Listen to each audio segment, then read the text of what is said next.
ओम सजात्म स्वरूप परम गुरु शुद्ध चैतन्य स्वामी भगवान आत्मा ओम नमः। जे स्वरूप समझा विना पाम्यो दुख अनंत, समझाव्यू ते पद नमो श्री सदगुरु भगवन।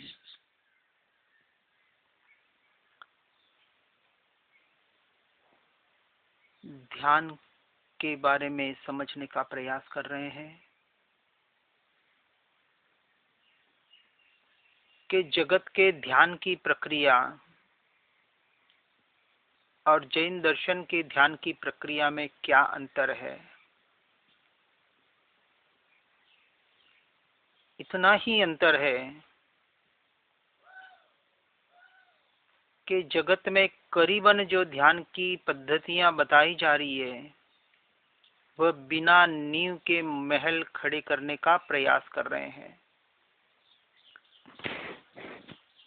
जिस ध्यान का ध्येय ध्रुव आत्मा नहीं है, शुद्धात्मा नहीं है, वह ध्यान बिना नींव के महल जैसा ही बताया गया है।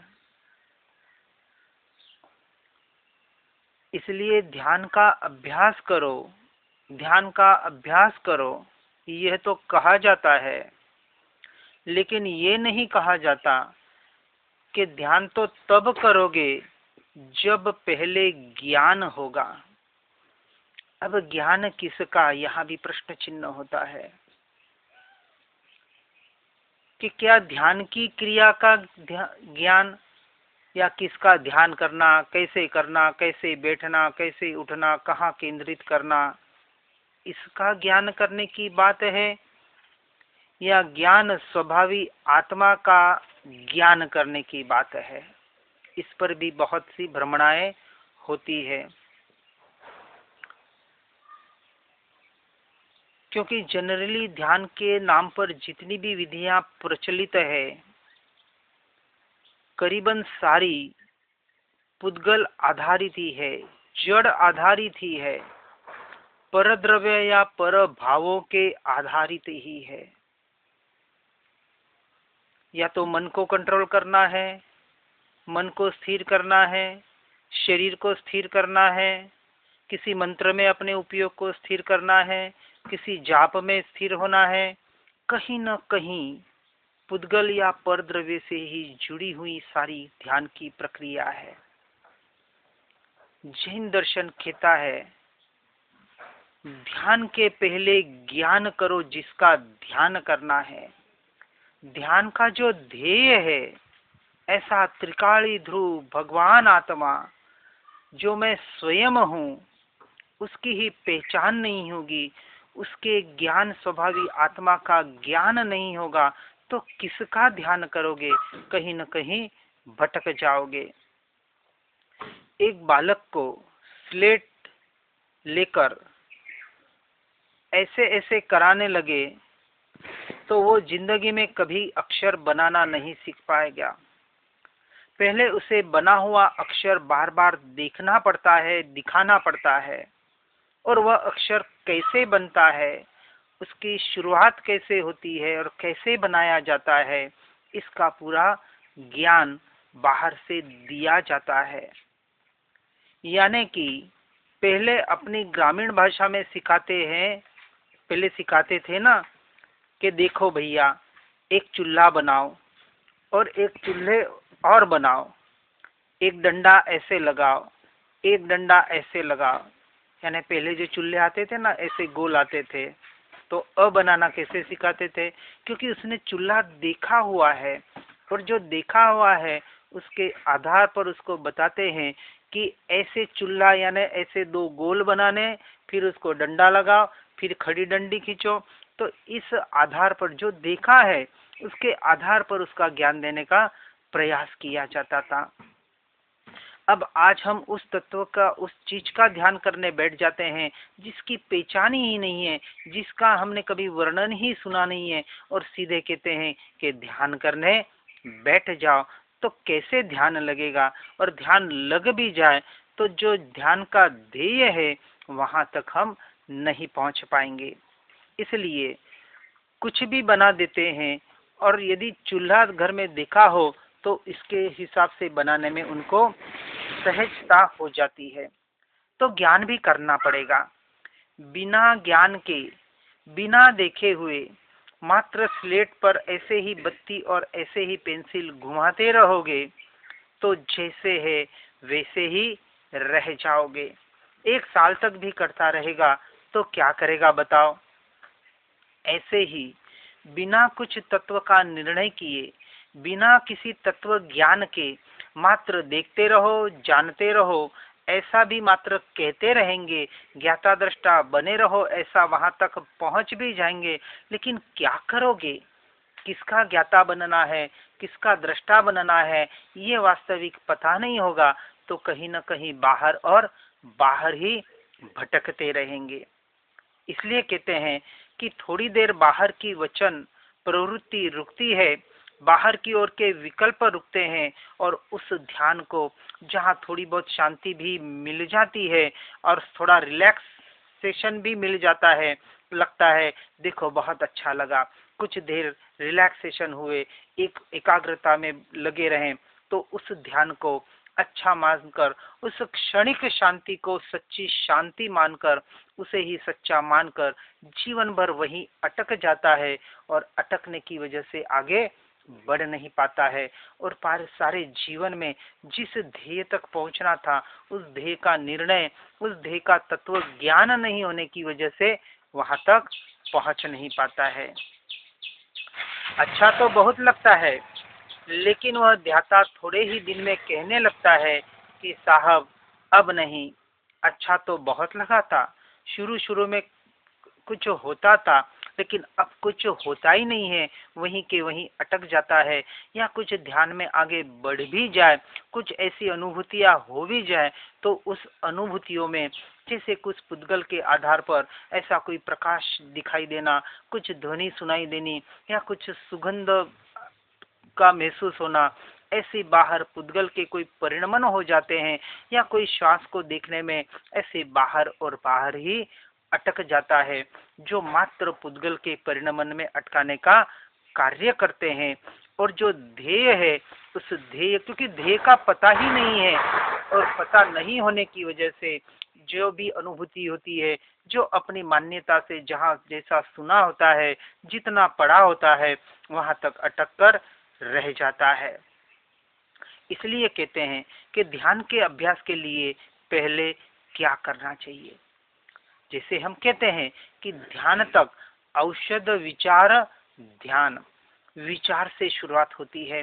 जब वो विचार चिंतन के द्वारा, जब उस भाव भाषण के द्वारा अपने स्व तक परिणमित हो जाता है, तब वास्तविक वो ध्यान तक पहुंच सकता है। लेकिन विचार करने के लिए भी पहले स्वाध्याय और सत्संग की बहुत जरूरत है। किसका विचार करेंगे? कहीं जानकारी नहीं हो, कुछ पढ़ा सुना ही नहीं हो, तो विचार भी नहीं हो पाएगा। इसलिए कहते ध्याता, ध्येय और ध्यान, इन 3 चीजों में पहले ध्यान का फल समझना बहुत जरूरी है। क्यों समझना है?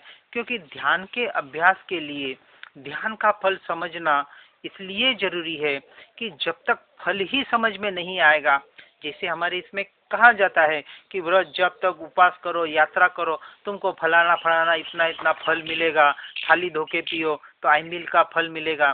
तो कुछ फल के आधार पर लोभ के नाम पर प्रवृत्ति में जोड़ने का प्रयास किया जाता है, लेकिन वास्तविक उस प्रवृत्ति में ही अटकाए जाए और वास्तविक फल की ही बात बताई जाए, और फल को यानी उस लाभ को ही उसमें अटक जाए, तो कहीं न कहीं उस लाभ का भी लोभ होकर उस लोभ प्रवृत्ति में ही भटक जाता है।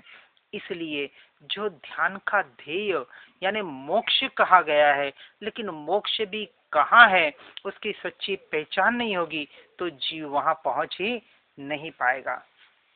इसलिए श्रीमद जी ने जो ध्येय बताया, तू छे मोक्ष स्वरूप, तो स्वयं ही मोक्ष स्वरूप है, तो ध्यान का भी ध्येय क्या होना चाहिए?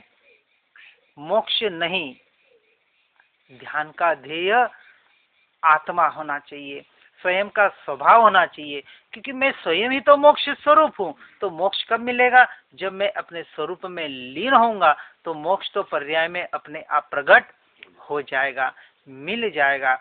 इसलिए मोक्ष भले एक व्यवहार के दृष्टि से अपेक्षा से हमारा लक्ष्य हो, लेकिन अभी जो प्रैक्टिकली हमारा जो लक्ष्य होना चाहिए, जो ध्येय होना चाहिए, वो मात्र आत्मरमणता, अपनी आत्मा में, मैं अपने स्वरूप में, अपने स्वभाव में कैसे स्थिर हो सकता हूँ।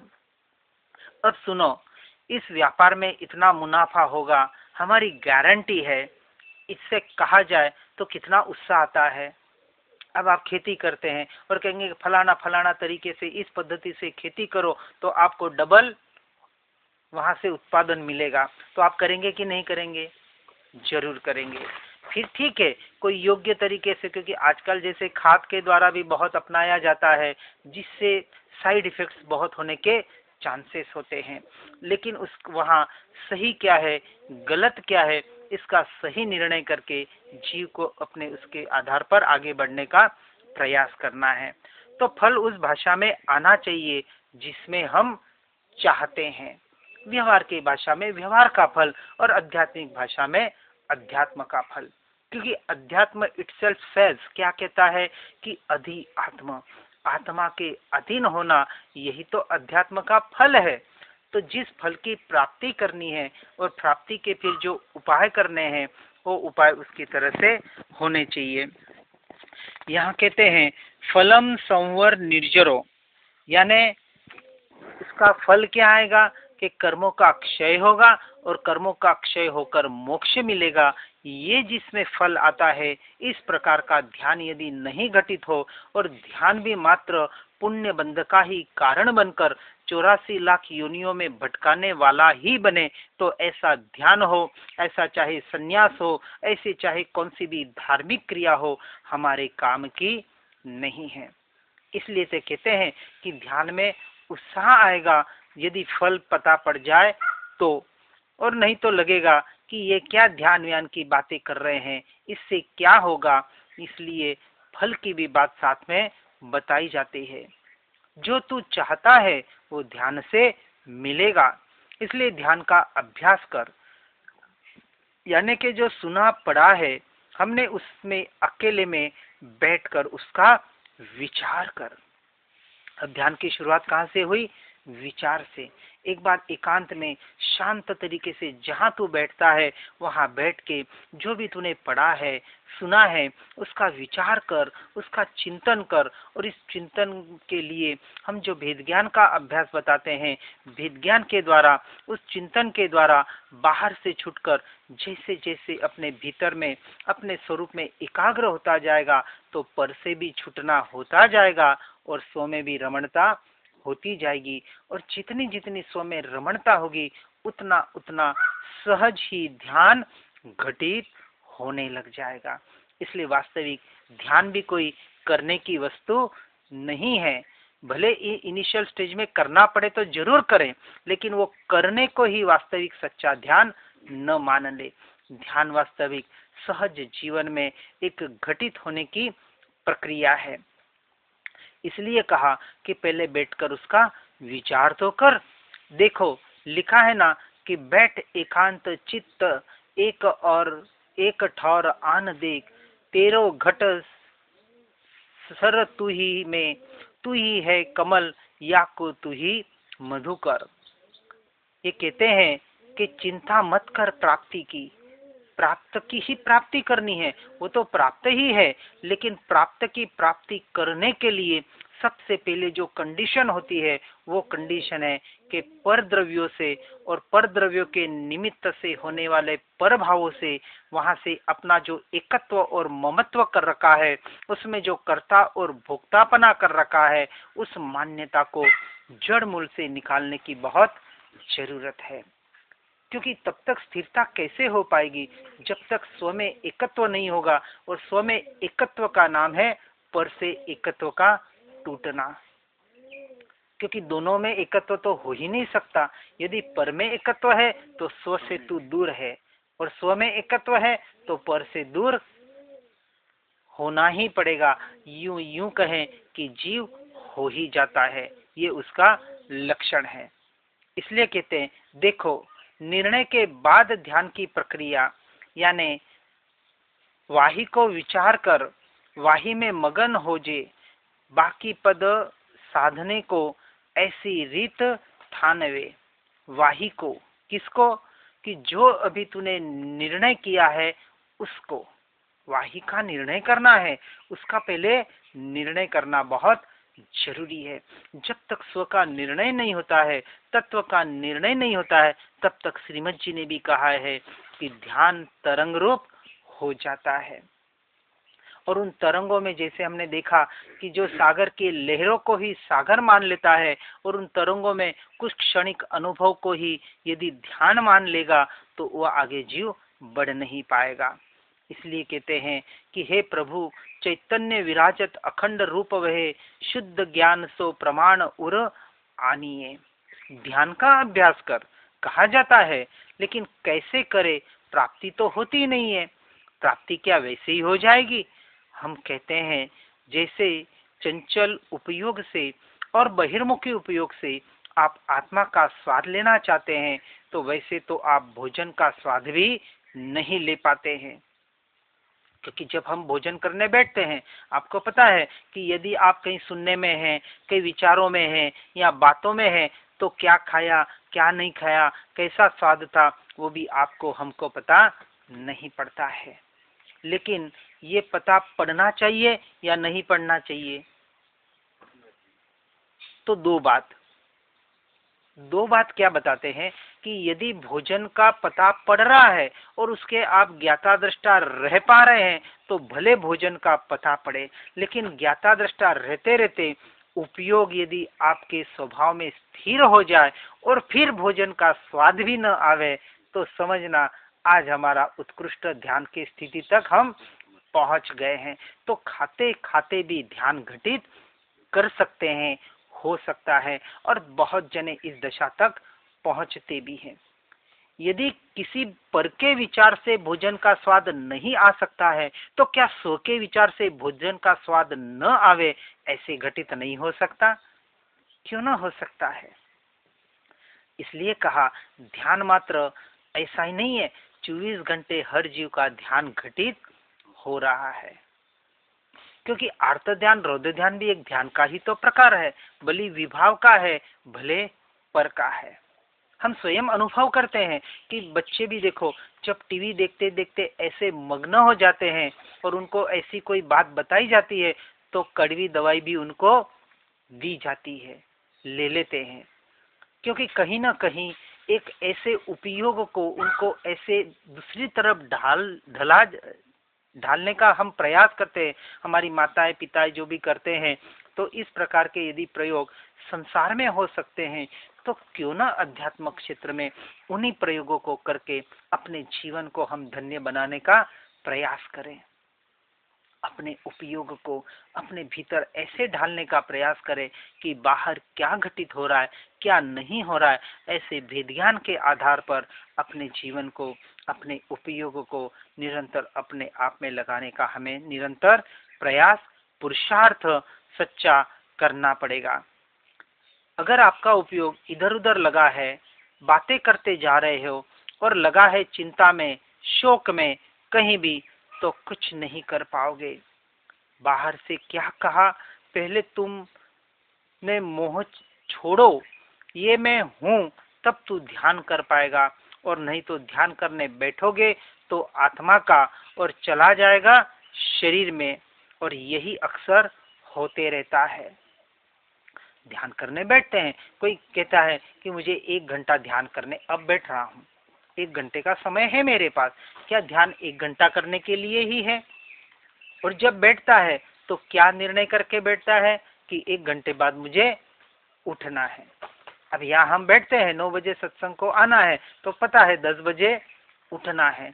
अब कोई कहे कि आपको शाम तक उठना नहीं है, तो आने के लिए विचार करना पड़ता है। विचार करना पड़ता है ना कि अब शाम तक बैठ पाएंगे या नहीं बैठ पाएंगे। लेकिन यहाँ पता है कि 10 बजे उठना है। अभी हम जो बैठे हैं, अभी जो स्थिरता है, वो कौन सी स्थिरता है कि 10 बजे मुझे उठना है। इस आधार पर ये स्थिरता बनी हुई है। और इस आधार पर जो स्थिरता होती है वो स्थिरता भी क्षणिक होती है, कुछ देर की होती है। वास्तविक तो कहा जाता है जब ध्यान करने बैठते हैं तब एक चिंतन करके बैठना है कि इस शरीर को ध्यान करने बैठा रहा हूँ और ध्यान जिसका कर रहा हूँ मुझे अपनी आत्मा का ध्यान करना है, मैं अपने स्वरूप में लीन होने का प्रयास कर रहा हूँ। अब अनंत काल के लिए मुझे अपने स्वरूप में स्थिर होना है, ऐसा निर्णय करके, ऐसा संकल्प करके यदि ऐसे एकाग्रता के प्रयोग करने आप बैठते हैं तो विचार करना कि यदि ऐसे बैठें और उसमें आपकी देह यहाँ से छूट भी जाए तो आप कौन सा संकल्प लेके गए हैं?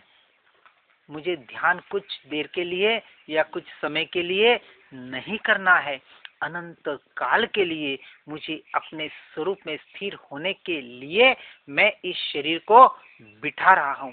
आप बैठे हैं, भले आप 10 मिनट में उठ जाए, भले आप आधे घंटे में उठ जाए, लेकिन आपने संकल्प क्या करके बैठे हैं? मुझे अनंत काल के लिए अपने स्वरूप में स्थिर होना है। यदि ये संकल्प बार बार दोहराया जाए तो ये संकल्प आपका एक दिन जरूर फलीभूत हो सकता है और होता है। इसलिए कहते हैं जे जे इच्छेलु पूर्वे तेते मळे अत्यारे। आज हमें जो कुछ भी मिल रहा है ये सारा हमने पूर्व में जो भी संकल्प किए थे, जो भी विचार किए थे उसके अनुरूप ही मिल रहा है। यदि ध्यान में भी ऐसे विचार चिंतन करते वक्त भी ऐसे बैठेंगे कि अनंत काल के लिए मुझे अपने स्वरूप में स्थिर होना है तो ये विकल्प, ये संकल्प आपका एक दिन ऐसा दृढ़ बनेगा और आने वाले भव में उस विकल्प को इतना दृढ़ बनाकर उस अनंत की यात्रा में पहुंचाने में ये संकल्प आपको मदद करेगा। हर जीव ऐसे संकल्प लेकर ऐसे प्रकार के ध्यान में निरंतर अपने विचारों के द्वारा आगे बढ़ने का प्रयास करे। इसी भावना के साथ ओम शांति ही शांति ही शांति ही। ओम नमः।